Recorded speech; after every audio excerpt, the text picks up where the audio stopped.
You're listening to the Free to Be Mindful podcast, which invites you along on a journey to learn of mindful living, grow in mental health, and inspire through personal growth.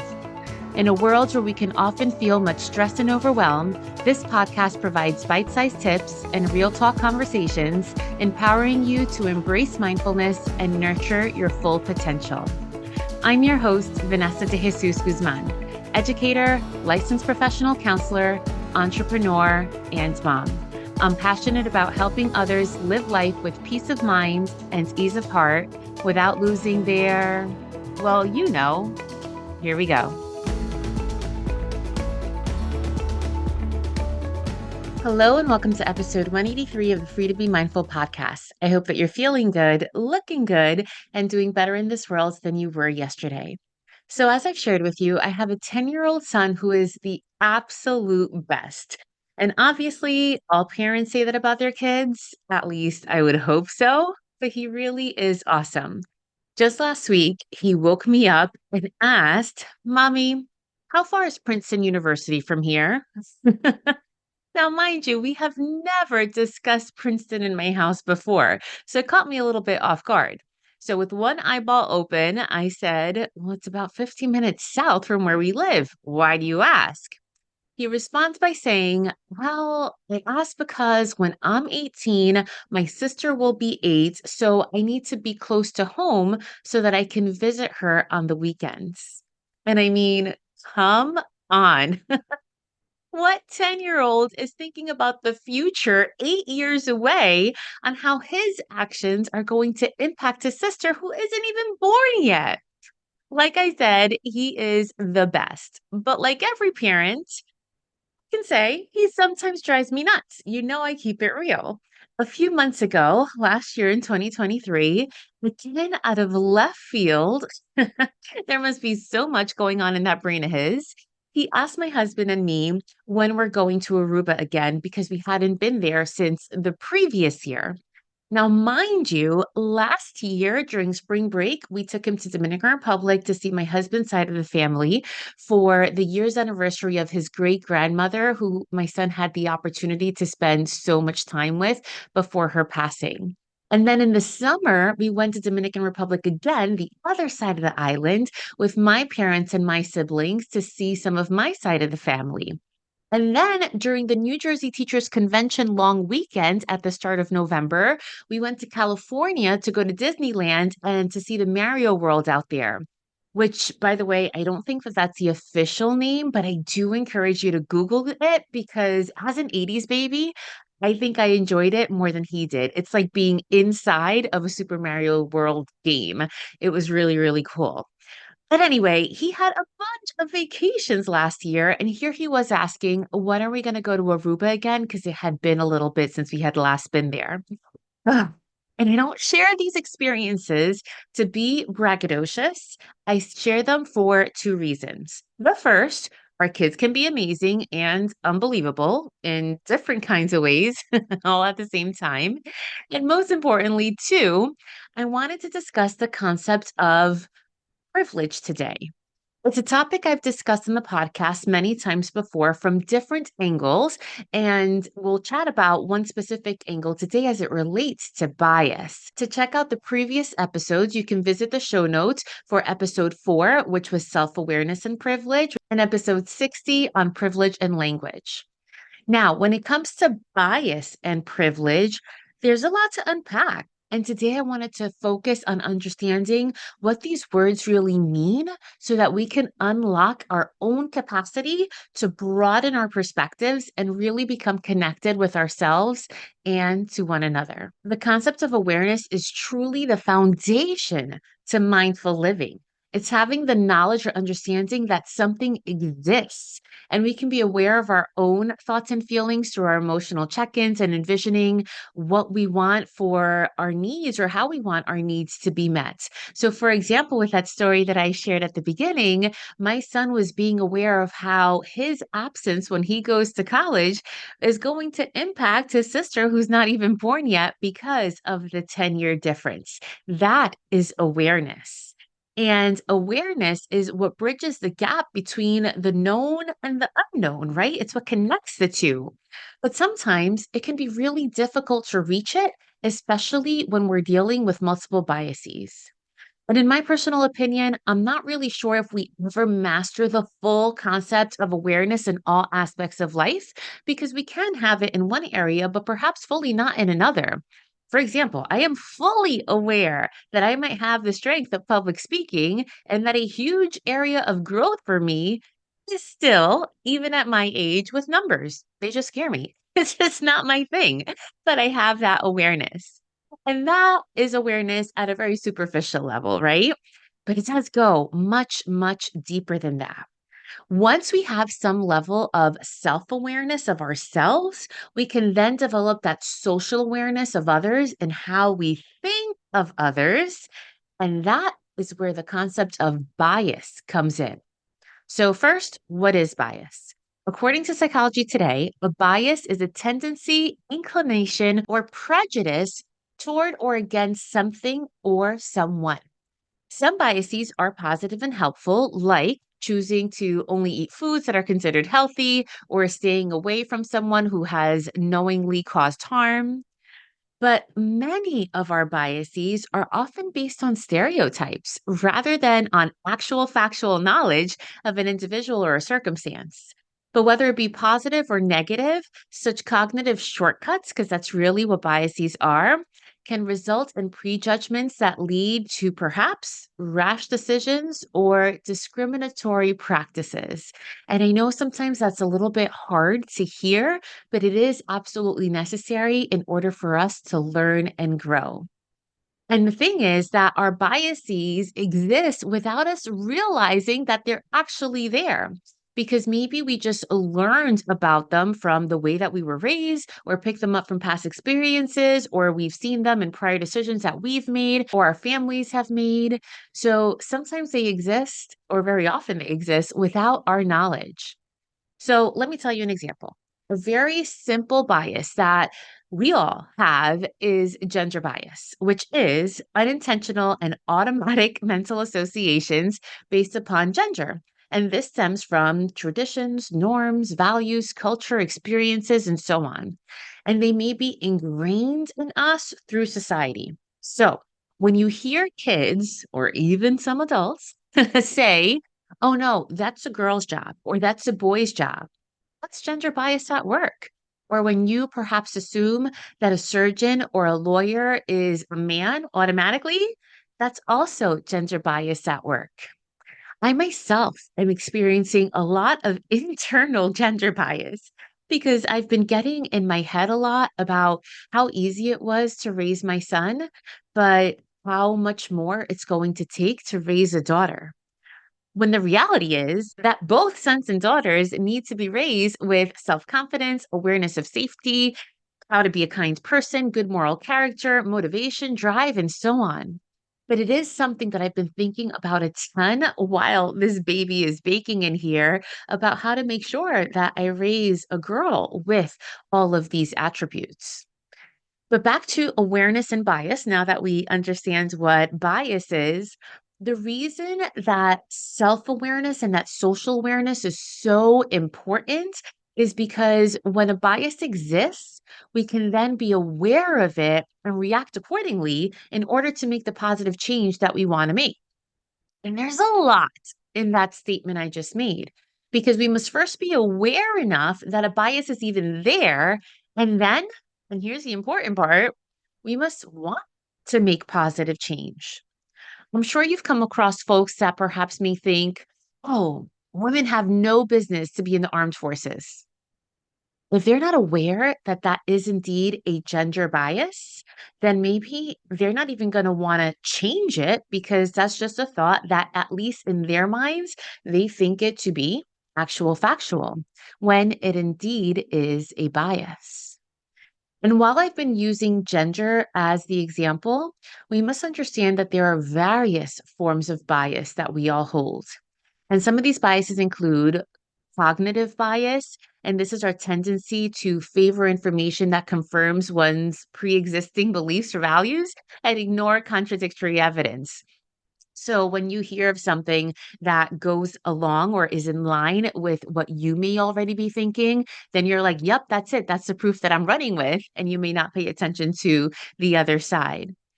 We may have availability bias, giving preference to information that is readily available or easily recalled, often due to recent exposure or emotional impact. So that means if you just experience something, then you're going to grasp at that memory as opposed to thinking about something that perhaps happened years and years ago, or something that we may have to do a little bit more research to find. There's social bias, which means when we prefer members of our own group over those from another group.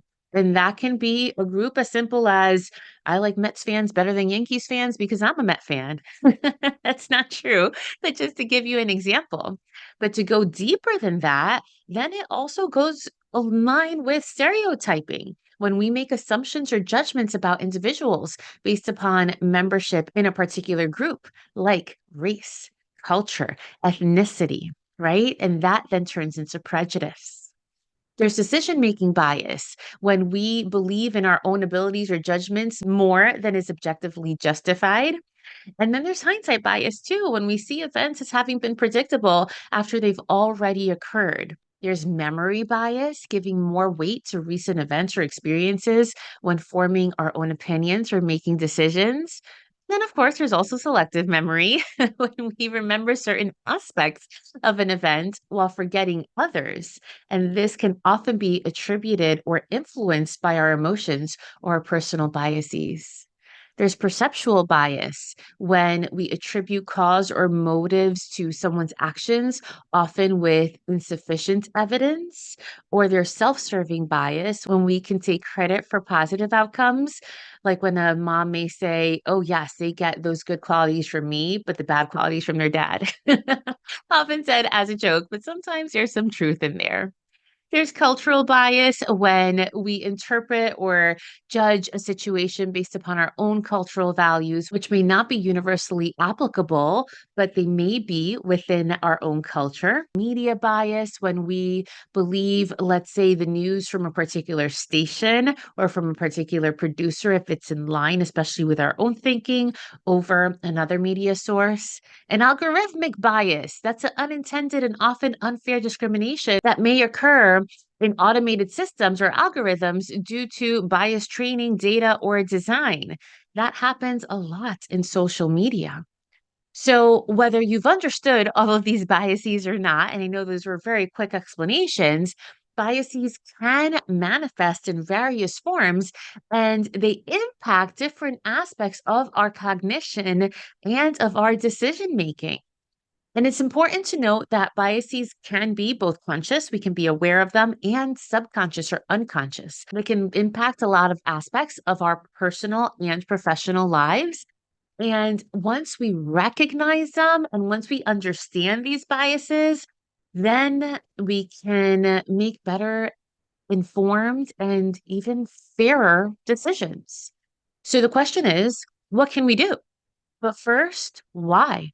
Why would we even want to put energy into this? When we see the biases that we have, we can then become more aware of the privilege that we hold. Like going back to the story about my son, he holds the privilege of we go on multiple vacations a year, and that is not a privilege that everyone has. So the first step is to acknowledge that it even exists. That's the awareness. Once we've done some reflection, some introspection, we can then start seeing things from a new light.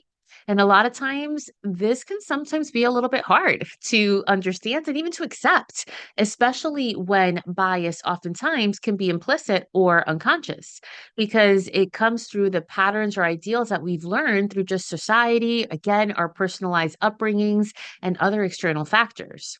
And bias also comes in many forms, whether it involves, again, some of the examples that we've shared before, or it involves our identity, our appearance, our marital status, our socioeconomic status, the physical and emotional standings we have.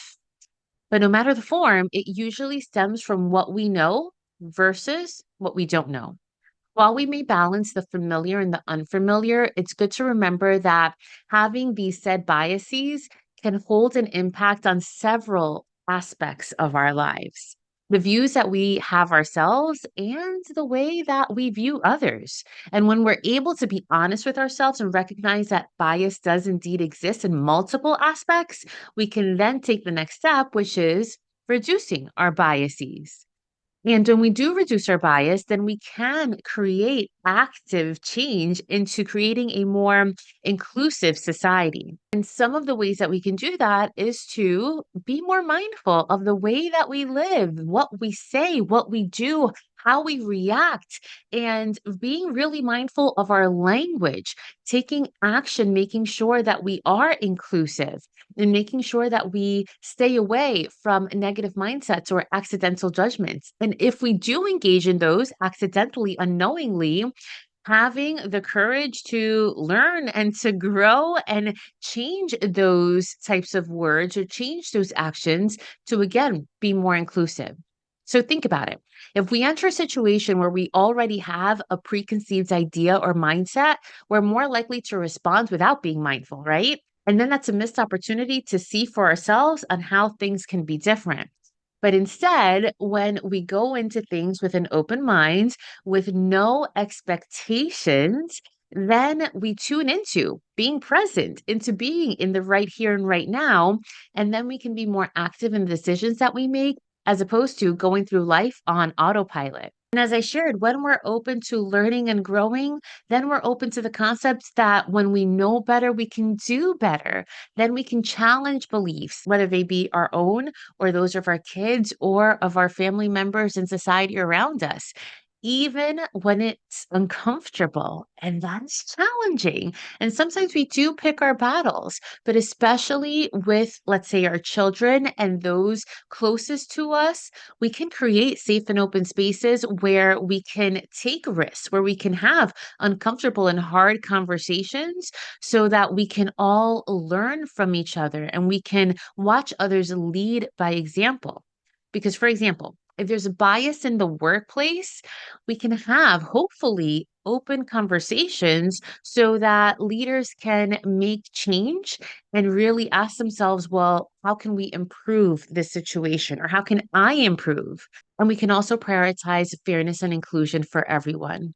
If a voice isn't being heard or if someone feels like they're not being seen, it's really easy to just stand by and not do anything. It may be a little bit harder to stand up for others, but that's where awareness is so important because when we see it, then we do have the responsibility to do something about it, to foster open conversation, to really discuss diversity and to take action to make sure that we're not reacting based on snap judgments, but that we are really doing what's good for humanity. And it really comes to being open to different perspectives because, again, sometimes we may not even be aware that things exist. But when we have a much broader perspective, we can then use our own privilege to help. I'll share with you that as a Latina woman, I am, especially when I used to be in the workforce and not, working for myself, there were many a times that I was in situations where I was a minority in the room. And because of that, I see life through a certain perspective that the majority may not see through. And I remember having a male Caucasian colleague that did indeed have a broader perspective. And it would mean so much more that instead of me standing up for things the way that I saw them, when he was able to see my point of view and he spoke up for things, because of the privilege that he had as a white man, his voice was sometimes a little bit more powerful and it was heard and it meant so much more when it came from him than when it came from me, especially if that was my own lived experience. So that's just to give you an example of how you can use your own privilege to help others to make change. But remember that no two people and no two situations are the same. And it's not possible for us to understand 100% of someone else's experiences or backgrounds. However, that doesn't mean that the effort shouldn't be there or that they don't deserve the same understanding or respect that we do.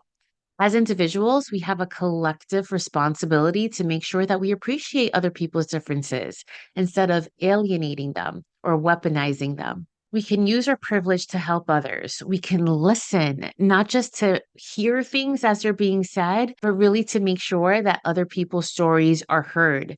When we really listen in to how people express themselves and when they're speaking about the things that really matter to them, active listening allows us to embrace these perspectives so that we can then speak up and engage our family, friends, strangers, online community, wherever it is that we hang out, so to speak, engage all these different people so that we can continue this collective learning experience and then again create change. I know that, yes, while biases can push people away from each other, it's empathy that brings them together. We show that we aren't alone in our personal struggles or even in our public battles. And that's why I'm a big believer of keeping it real with people because we can learn, grow, and help each other when we are open and honest with each other. We can and we must open our minds, our hearts, and even reach down deep into our souls to make sure that there is space in our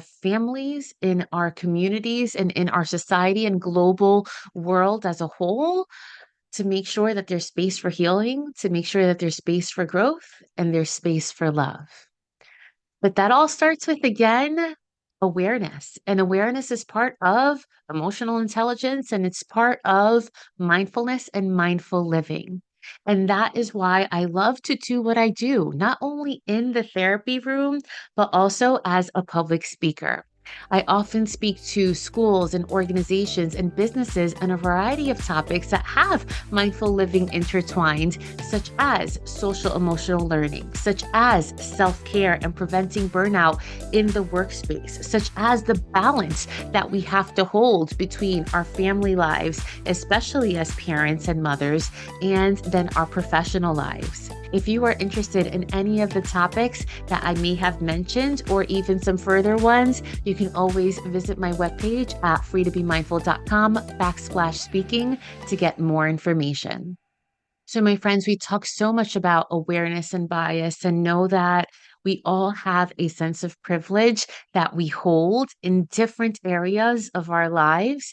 And we can use that privilege in order to help those that need to be heard and that need to be seen. These are covered in past podcast episodes, reference episode 4 and 60. And they can be heavy to think about and to consider, and they can challenge our own norms and our own thought process. And they then challenge the biases that we may have. So, for today's guided meditation, regardless of where you are or what you're doing right now, I ask you to consider perhaps what biases you hold, regardless of what they're stemmed in. How do they come out in your everyday life now? Has anybody ever challenged you on these biases? And if that has happened, what was your reaction? Are you willing to just listen, to learn, and to grow? Or do you challenge and push back and say that your way is the only way? Sometimes it's tough to see that in hindsight because if we're not thinking about it when we're in that moment, it's hard to look at it after it's happened. But I ask you to take the time to reflect right now, to think about how can you be more aware of yourself, of others? How can you be more aware of the biases that you have based upon the privileges that you hold? And it's not about being apologetic for those privileges, but it's about using them for good in order to deconstruct biases that are had in order to push our global society into a better place. It is my hope that you do take the time to reflect on this more than the time that we have today. And it is my hope that as we celebrate different things throughout our year, and especially as we in the United States enter this political voting year, I hope that you are able to look within yourself and think about not just what is best for yourself, but what is best for your children, for your community, and for society as a whole. Thank you for tuning in, and I'll catch you next week.